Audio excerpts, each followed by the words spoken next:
What's going on, everyone? Welcome back. If you understand the risks in flipping houses, the probability that you lose money can drop to near zero.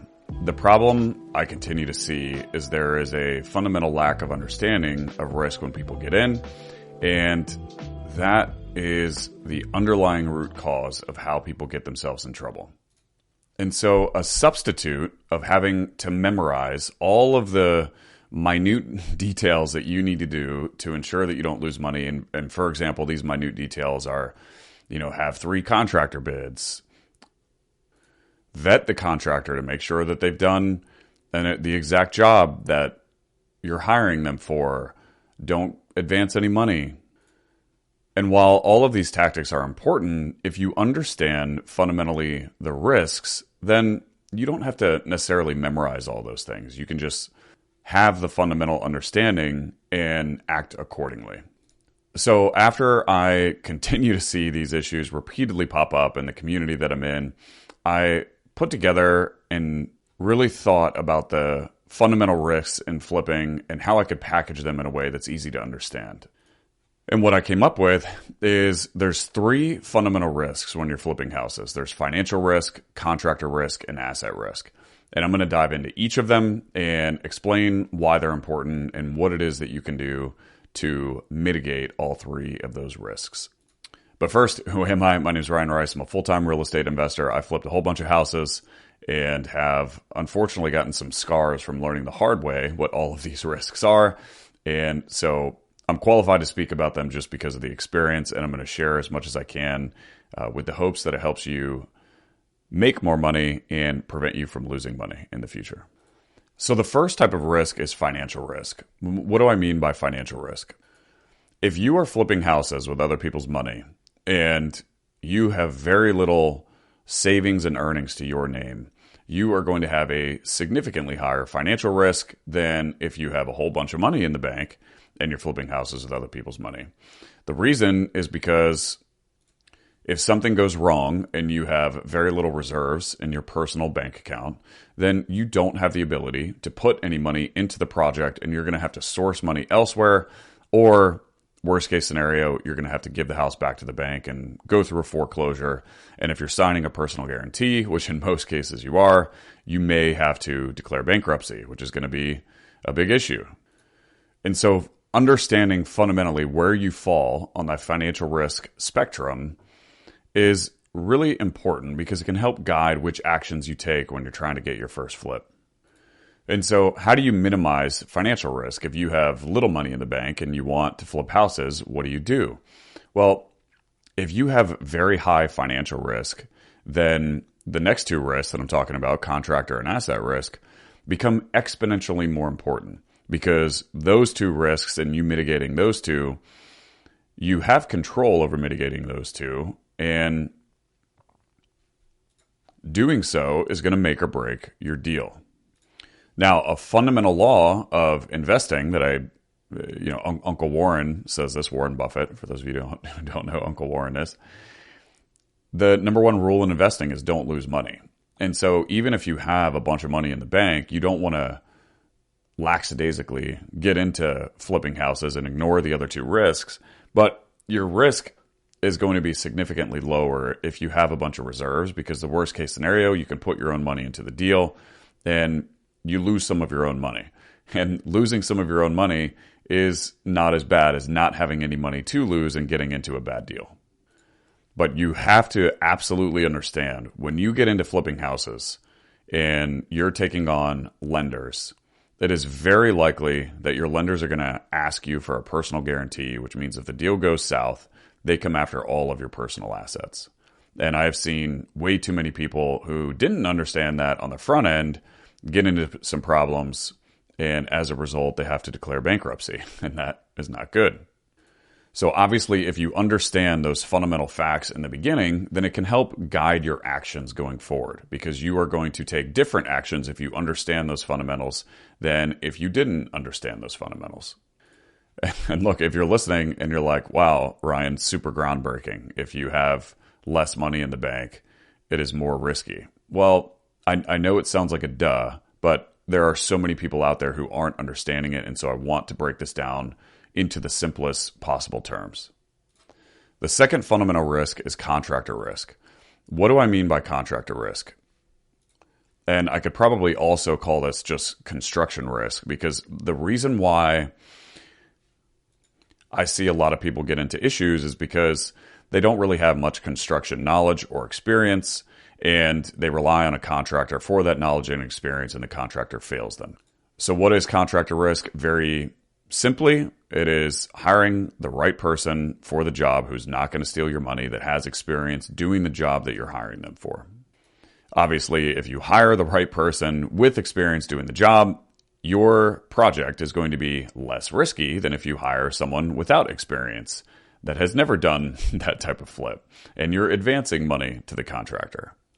And unfortunately, what I see happening quite a bit is a lot of new investors are doing the latter, because they find someone who can say that they can renovate the house at a cheap price that fits within their renovation budget. So again, if you're listening and you're like, yeah, Ryan, duh, if you hire the right contractor, it is less risky than if you hire the wrong contractor. Fundamentally, that is probably the number one reason of why I see people getting in trouble, is because there's not enough due diligence being done on the front end with these contractors, and there are steps missed. And instead of having to memorize all of the steps, if you fundamentally understand the risk, then you simply have to memorize less of all of the steps that you do, and you just you understand the principles. And then so all of your actions then can be based on your understanding of the risk. And so one way to, I think, have a deep understanding of contractor risk is to understand how contractors make money. And to explain this, we're going to give an example of one very specific trade and how one specific trade makes money, all the way up to a general contractor and how a general contractor makes money. If you are a flooring guy, for example, and you're one guy, how you make money is you buy the material and you physically install the floors, and you charge a price that is greater than the cost of the material, and then some sort of calculation for your time installing the floors. And you can substitute that for plumbing, electrical, HVAC, etc., etc. Now, the level up from that is a flooring company. The way that a flooring company makes money is they hire employees, and they pay those employees some sort of fixed hourly rate or maybe a salary, and then they buy the material, and then the money that you pay them is in excess of what they pay their hourly employees and what they're paying for the material. Now, an important note here, as you ladder up from the physical person installing the floors and hiring that person to hiring a flooring company, margins are going to get slimmer for you, because a flooring company is typically going to have lower margins than if you hire a person. The problem is if you hire a person, it's likely that that is going to be more risky, because the natural scale of building a business is someone is really good at flooring. They're going to eventually build a company. They're going to train other people how to install flooring like them. And if they want to scale, it's going to become a flooring company. And so if you find this individual that can cheaply install your floors, it's likely they don't have much of a track record. Understanding that fundamental principle can help you make decisions as you're looking to figure out who you're going to hire for your project. Now, the ladder up from flooring company is you hire a general contractor. And what the general contractor is doing is they are either hiring the flooring individual, or they are hiring a flooring company and they're taking a management fee to manage your project for them. Or maybe they have hourly employees on their staff who know how to do stuff like paint, flooring, etc. And knowing which of those scenarios the contractor that you are potentially hiring is in is going to help you evaluate the risk. And so what I see frequently happening out there is there's an investor and they're buying a flip that was built in 1910, and they find this general contractor, quote, general contractor, who gives them a very cheap bid. And what's happening is that general contractor doesn't have a ton of experience doing the renovation that you have hired them for, but they're thinking, man, it can't be too hard to find a flooring guy, find a plumber, find an electrician. And, I've done some of these jobs, so, I can bid on it, and, man, it's a $75,000 rehab. That's like 3 times as big as any job that I've ever taken on. And man, that price tag sounds amazing. And well, I can do it. Why can't I? And meanwhile, the general contractor who's done 50 of those jobs is like, yeah, that's a $125,000 job because they know what they're doing. Well, to the investor, the $75,000 price is a lot more attractive. But the problem is that it becomes with a lot more risk because that contractor doesn't have anyone actually on their team, doesn't have the hourly employees, doesn't have a plumber, an electrician, and an HVAC technician employed for their company. They're just thinking that because they have some relative construction knowledge, they can go find these people for you and make the money on top of what it's going to cost. And what I see happen a lot with the inexperienced general contractors is there's like, wow, okay, this $75,000 job. They start to put their numbers together and they're like, oh man, that's a lot of money for material I need to front. I don't have that money. I'm going to ask for a big down payment from the investor so that I can go buy all the materials, and I'll even ask for a down payment that's big enough to give me a little bit of money extra so that I have some breathing room, or maybe I can do whatever I want with that money. But they don't understand how that type of project works because they don't have experience. So they convince you to give them a deposit because they're charismatic and it seems like they know what they're doing. And then they get through the project and they don't know what they're doing. And then your money's gone. And then your project is not where it is. And you have to fire them and bring in someone else that's going to cost you a lot more money.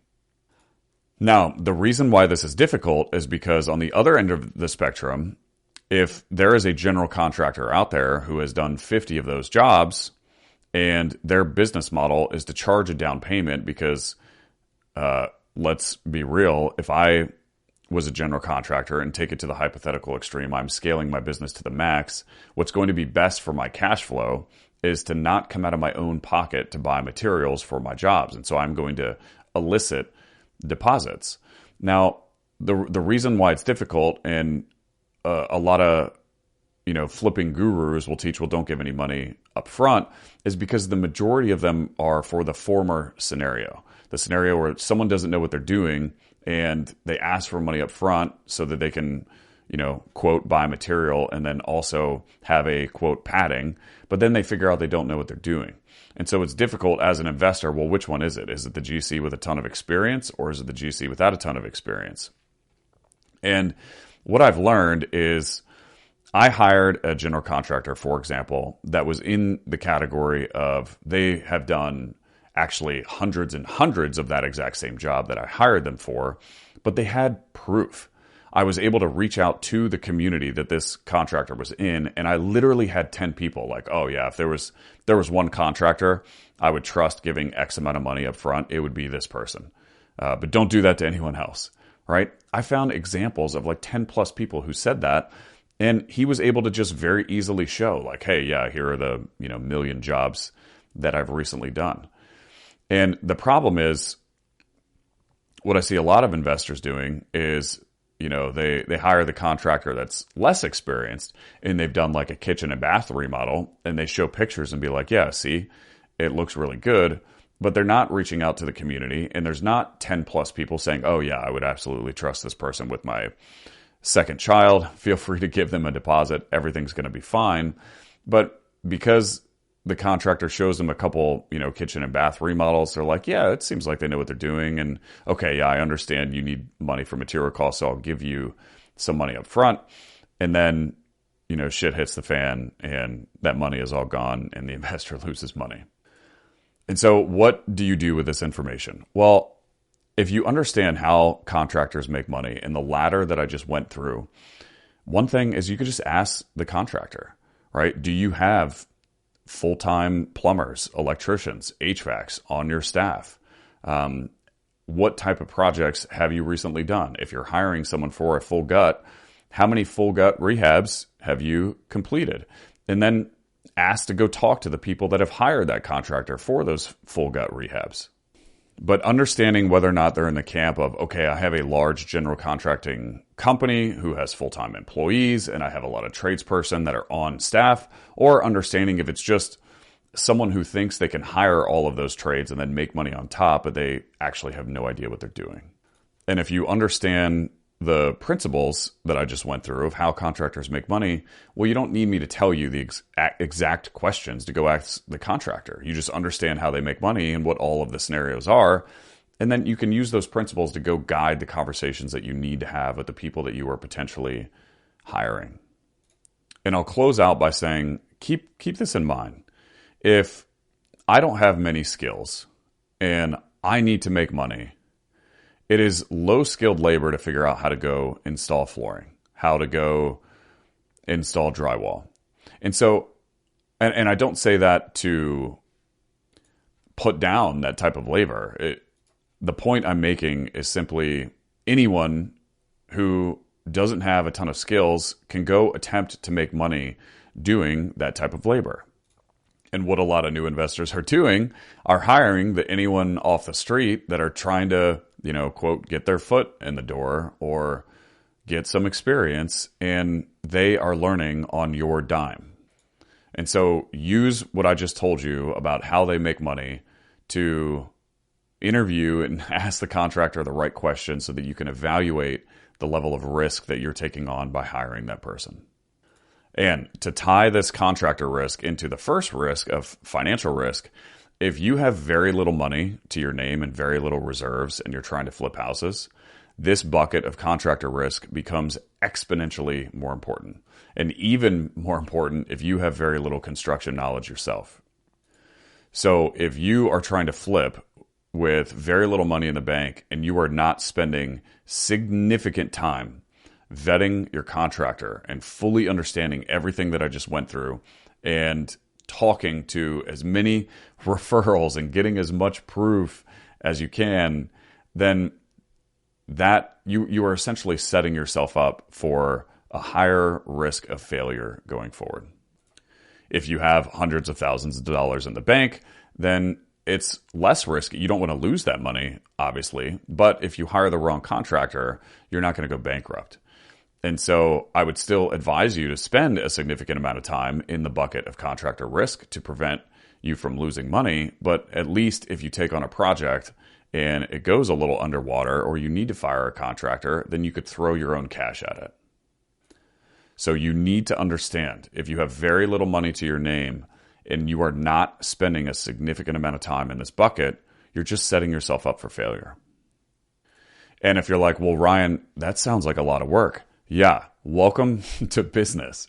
It's not going to be easy. And if someone presented it to you like it was going to be easy, it's likely that it benefited that someone more than it benefits you. It is not easy. You have to pay down a lot of ignorance debt. You have to put in the time, and that's how you learn. So do yourself a favor and spend that time up front in the contractor risk portion, understanding it and taking the proper actions as a result of your understanding, and you're going to minimize the probability that you lose money. The third risk is asset risk. What do I mean by asset risk? Well, this is the deal itself. The more attractive the deal, the less risky it is for you, regardless of where you are with your financial risk and your contractor risk.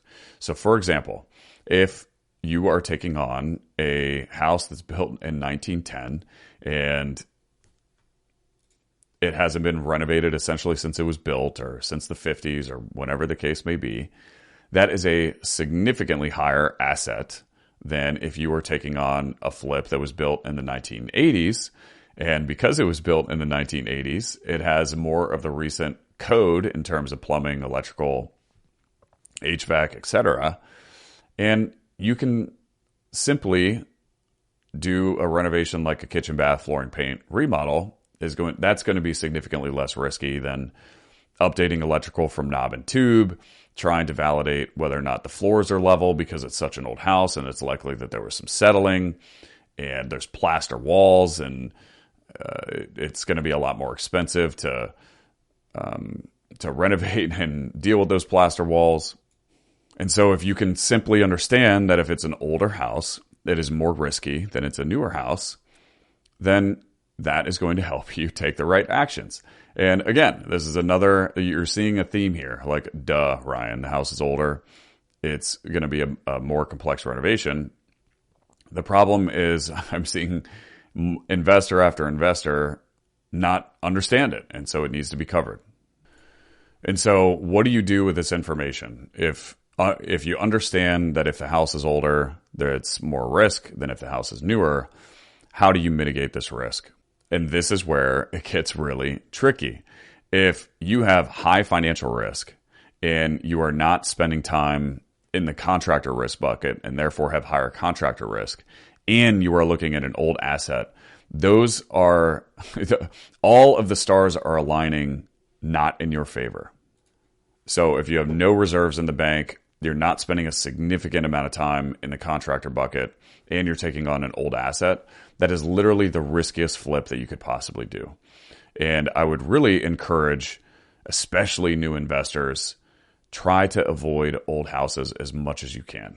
Because if you already have high financial risk, there's so much at stake with the contractor risk portion. And if you're taking on an old asset, those three together just significantly increase the probability that you're going to lose your ass. And so if you can think about it, if you have lower financial risk, meaning you have tons of cash in the bank, and if you have lower contractor risk because maybe you have significant construction knowledge, or maybe you have spent your significant amount of time and you have found the right person and you are extremely confident on that, not because of your feeling, because of what the 25 other people that have hired that contractor for the same job in your community have told you, well, then your asset risk, you taking on an older asset, is going to be safer than if you don't have the first two risks covered. And so one way to minimize asset risk, if you don't have a lot of money in the bank and you don't have a lot of construction knowledge, is just don't buy a really old house. And so I will never tell you like, oh, there's a black and white rule, never buy a house built before 1950.